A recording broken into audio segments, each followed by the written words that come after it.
Guys, स्वागत है आप सभी का आज के इस वीडियो सेशन में। बच्चों, पिछली क्लासेस में हमने N+L रूल के बारे में पढ़ा था। इलेक्ट्रॉनिक कॉन्फ़िगरेशन बहुत सारे एलिमेंट्स का हमने सिंपली बनाया था। आज हम अफबाउ रूल के आधार पर उनको डिटेल में पढ़ेंगे। तो चलिए स्टार्ट करते हैं।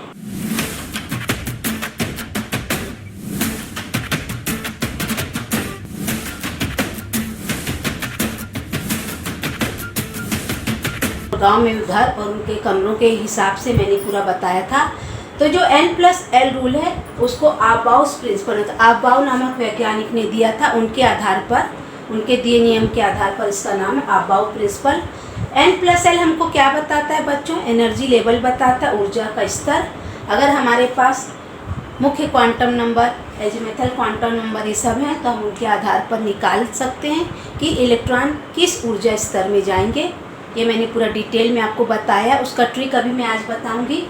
और दूसरा है पाउली's एक्सक्लूशन प्रिंसिपल, जो पाउली का अपवर्जन सिद्धांत है। ये जो पाउली का अपवर्जन सिद्धांत है ये हमको बताता है कि इलेक्ट्रॉन कैसे एनर्जी लेवल में जाते हैं, उनकी व्यवस्था बताता है, इलेक्ट्रॉनों की संख्या बताता है, उनकी व्यवस्था का निर्धारण करता है। साथ ही ये बताता है कि किसी भी इलेक्ट्रॉन के जो चारों क्वांटम नंबर होते हैं N, L, M, N, S, ये एक समान नहीं हो सकते। अगर ये तीन समान है तो चौथी जरूर अलग होगी।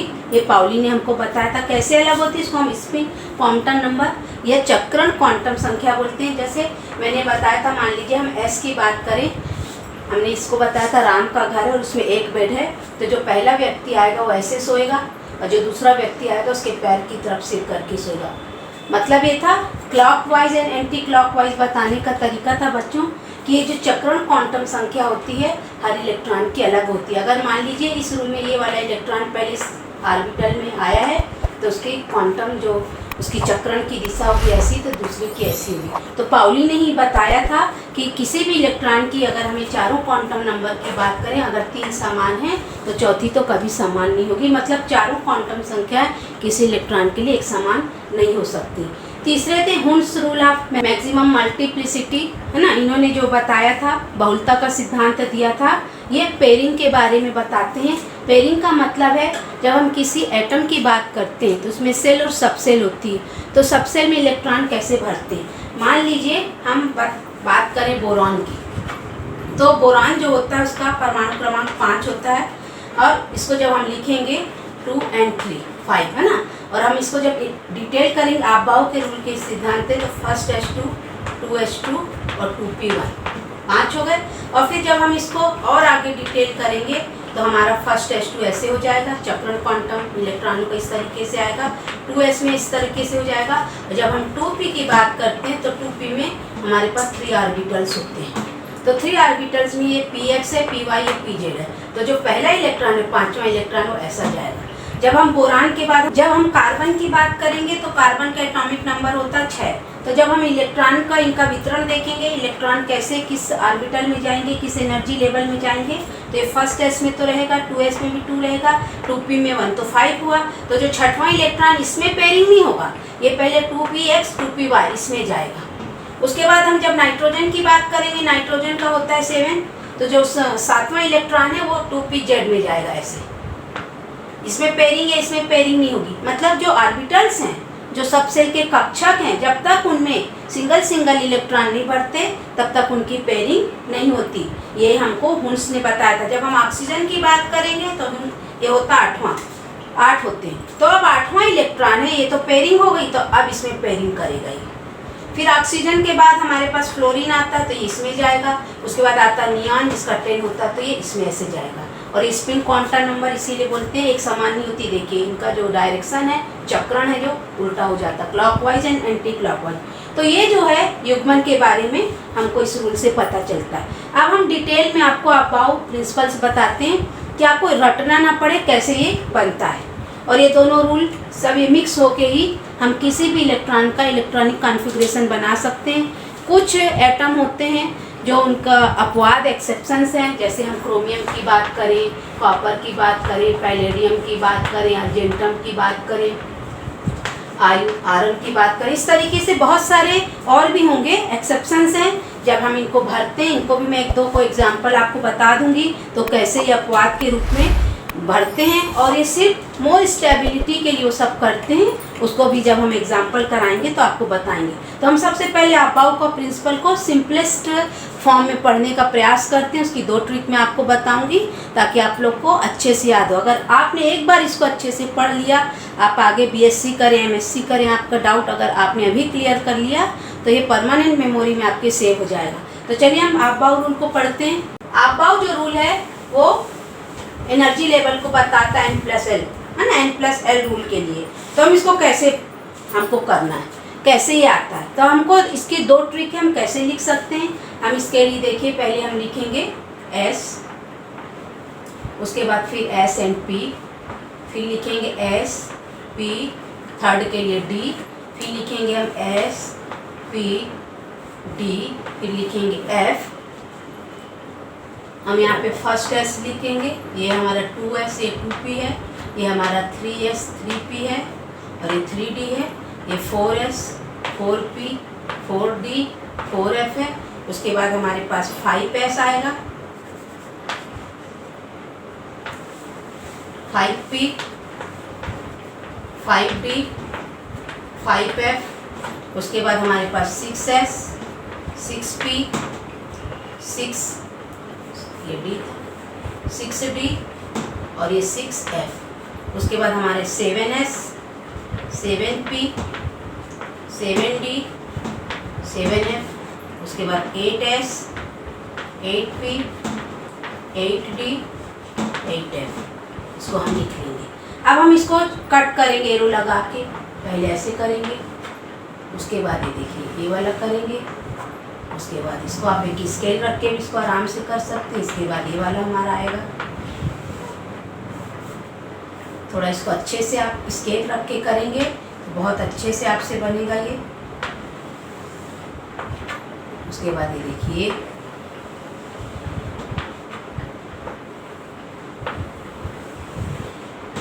उसके बाद ये, उसके बाद ये, ये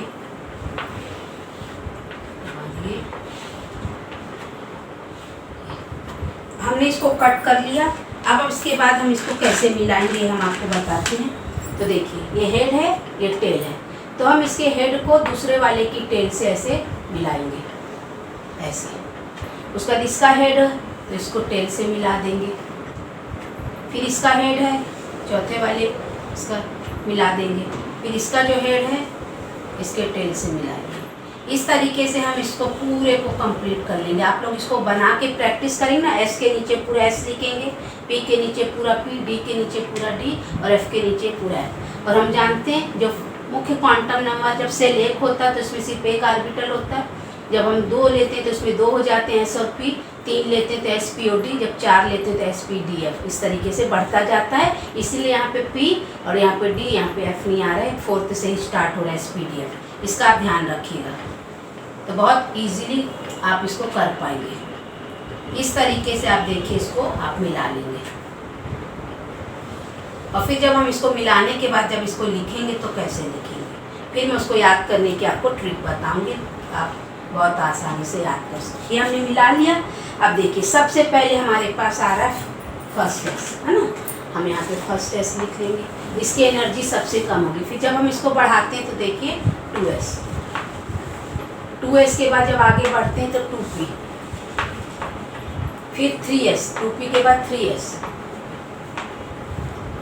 2p से 3s की एनर्जी ज़्यादा होगी। फिर 3s के बाद देखिए 3p, ये देखिए 3p, 3p के बाद 4s, 3d नहीं आ रहा है, देखिए 4s आ रहा है। और इसको मैंने पिछली क्लास में आपको बताया है कि एनर्जी लेवल आप कैसे निकालेंगे। 4s के बाद जब हम आगे बढ़ते हैं तो 3d, यहीं पे अब जगह नहीं तो मैं यहाँ पे लिखूँगी 3d। और आप इसको इस तरीके का साइन लगा के कर सकते हैं कि एनर्जी लेवल बताने के लिए किसकी एनर्जी किस टाइप की है। इसकी सबसे कम, उससे ज़्यादा, उससे ज़्यादा, ऐसे करके आप चिन्ह लगा के मतलब ऐसे करके बना सकते हैं। अब देखिए 3d के बाद 4p,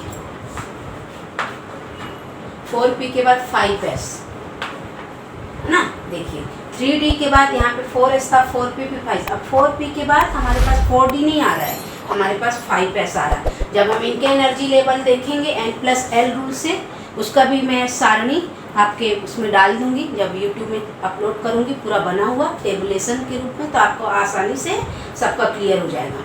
5s के बाद 4d, आप देखते जाइए, देखिए 5s के बाद 4d, 4d के बाद 5p, फिर 6s, 5p फिर 6s, 6x के बाद 4f, ये देखिए 6s हमारा हो गया, उसके बाद 4f आया, कितनी देर बाद आया देखिए। 4p के बाद 4d के बाद 4f आना चाहिए, लेकिन 5s 5p फिर 6s आ गया। फिर हमारे पास जब 4f आया तो 5d फिर 6p, 5d 6p, 6p के बाद 7s, और इस सब का एनर्जी लेवल इसी तरीके से आप चिन्ह लगा के बढ़ते क्रम में कर सकते हैं। तो आपको पता रहेगा किसका एनर्जी लेवल क्या है, किसके एनर्जी लेवल किस सेल एंड सब सेल से कम है। 7s हो गया। 7s के बाद जब हम एरो को आगे बढ़ाएंगे तो 5f फिर 6d, 6d, 6d के बाद 7p फिर 8s, 8s, 8s के बाद 6f 7d। इतने की हमारी ज़रूरत नहीं पड़ती, हम आगे और कर सकते हैं। तो इस तरीके से हम आसानी से बच्चों देखिए इसका बना सकते हैं। अब मैं अगर इसको आपको याद करने की ट्रिक बताऊं तो आप कैसे याद करेंगे, है ना। देखिए इसकी ट्रिक है school school public school public school, फिर DPS मतलब Delhi public school Delhi public school, फिर 4 Delhi public school 4 Delhi public school. यहाँ तक करके ही आप लोग आराम से इसको याद कर सकते हैं। इसका कोड मैं भी लिख देती हूँ आपको, आराम से आप कर सकते हैं। School school public school public school, S मतलब स्कूल, S मतलब स्कूल, P मतलब पब्लिक, S मतलब स्कूल, फिर पब्लिक फिर स्कूल, फिर DPS मतलब Delhi public school Delhi public school, फिर 4 दिल्ली पब्लिक स्कूल, एकदम नीचे नीचे लिखिएगा 4 दिल्ली, इसके आगे पब्लिक स्कूल। अब नंबर डालेंगे तो कैसे डालेंगे, ये हमारा यहाँ से हम लाइन खींच लेते हैं। तो देखिए ये S है, यहाँ पे फर्स्ट S आएगा, फिर S के बाद जब आया तो 2 आया, पहले SS में नाम लिख दीजिए। 2 के बाद ये वाला जब S आएगा तो 3 होगा, 3 के बाद ये वाला S आएगा तो 4 होगा, फिर 4 के बाद S आएगा तो 5S होगा, फिर S आएगा तो 6S होगा, उसके बाद फिर S आएगा तो 7S होगा, उसके बाद फिर S आएगा तो 8S होगा। ये S हो गया। अब P हम जानते हैं फर्स्ट तो होता नहीं, क्योंकि फर्स्ट सेल में सब सेल होती नहीं, सिर्फ S होती, P होती नहीं। तो यहाँ पे हमारे पास आएगा 2P, 1 नहीं लिखेंगे हम, उसके बाद 3P लिखेंगे। 3P के बाद यहाँ पे ये फिर से P आया तो 4P हो जाएगा, फिर ये P आया तो 5P हो जाएगा, उसके बाद यहाँ पे 6P हो जाएगा, उसके बाद ये 7P हो जाएगा। P का ख़त्म हो गया। अब D की बारी है, तो यहाँ पे D, तो हम जानते हैं D सीधे किस में आता है, थर्ड वाले में, तो 3D 1 और 2 में D रहता है। 3D यहाँ पे आया तो 4D, यहाँ पे आया तो 5D, फिर यहाँ पे आया तो 6D, इसके आगे नहीं है। फिर F की बात होगी तो F सीधे 4 में आएगा, 4F 5F, इसके आगे नहीं। तो आप जब इसको इस क्रम से देखेंगे तो जो आप बाउ का रूल था, तो देखिए first S 2S 2P 3S, फिर 3P, फिर 3 के बाद 4S में जाता है, उसके बाद D में जाता है, फिर उसके 3 में, फिर 5S में। तो ये एनर्जी लेवल हम इस तरीके से, हमको ये रटना नहीं पड़ेगा। अगर हमने school school public school public school Delhi public school Delhi public school 4 Delhi public school 4 Delhi public school कर लिया, तो ये जो क्रम है हम आसानी से इस तरीके से याद कर सकते हैं। और एनर्जी लेवल अगर हमको निकालना, जैसे हमको डाउट है इन तीनों पे, पिछली क्लास में भी मैंने आपको बताया इनका एनर्जी लेवल N+L जो हमको आप बाउ ने बताया, तो कैसे निकालेंगे। तो देखिए मैं यहाँ पे फिर से आपको बता देती हूँ। 4P के लिए N+L क्या होगा। 4P के लिए N का मान होता है 4, और P का मान होता है 1, ये हो गया 5, ठीक है।